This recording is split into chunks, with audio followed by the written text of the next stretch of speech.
Clarity ഉണ്ടോ ഒരു തവണ പറഞ്ഞാൽ മതി. ക്ലാരിറ്റി കൂട്ടാൻ വേണ്ടിയിട്ടാണ്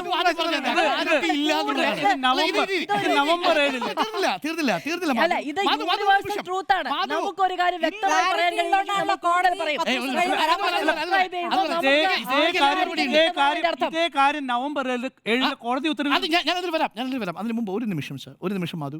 17/10/2025 കൃത്യമായി തിരിച്ചടയ്ക്കുകയും ചെയ്തിരുന്നു. ഇതല്ലാതെ ഒരു രൂപ പോലും ഇതുവരെ ദേവസ്വം ബോർഡിൽ നിന്നും ചെലവഴിച്ചിട്ടില്ല. ഇതിൽ കൂടുതൽ ക്ലാരിറ്റി എങ്ങനെ വരുത്തുക?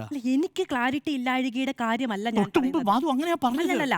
എനിക്ക് ക്ലാരിറ്റി ഇല്ലാന്ന് ഞാൻ പറഞ്ഞിട്ടില്ല. ഡോക്ടർ കുമാർ തർക്കിക്കേണ്ട, ഞാൻ പറഞ്ഞിട്ടില്ല. എനിക്ക് ക്ലാരിറ്റി ഇല്ല എന്ന് ഞാൻ പറഞ്ഞിട്ടില്ല.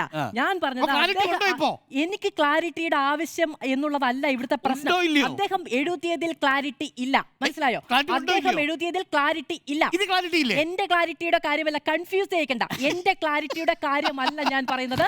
അദ്ദേഹം എഴുതിയതിൽ പ്രിയപ്പെട്ട മാധു, 3 കോടി രൂപ സംഘാടനത്തിന് വേണ്ടി അഡ്വാൻസ് ആയി എടുത്തിരുന്നു.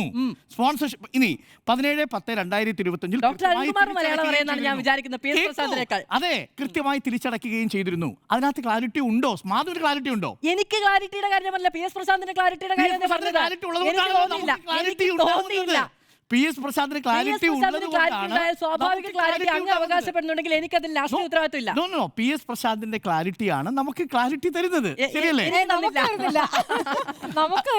നിർബന്ധ ബുദ്ധി ഉണ്ടെങ്കിൽ അങ്ങ് ക്ലാരിറ്റി കുറവ് എവിടെ എനിക്ക് മനസ്സിലാവുന്നില്ല.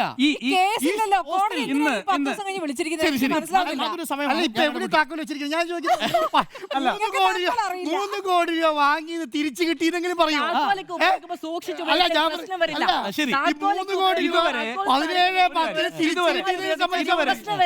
ഇതുവരെ ദേവസ്വം ബോർഡിന്റെ കയ്യിൽ നിന്ന് ഇപ്പോ ഒരു പൈസയും ചെലവായി.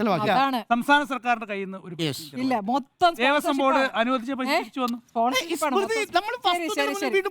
കോടതിയുടെ ഓർഡറിൽ പറയുന്നു. വസ്തുത എങ്ങനെയാണെങ്കിൽ പിന്നെ കോടി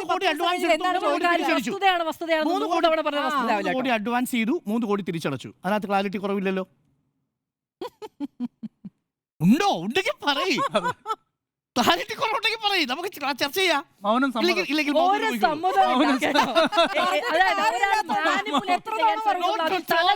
കൊടുക്കുക എന്ന് പറയുന്നത് ബുദ്ധിയല്ല.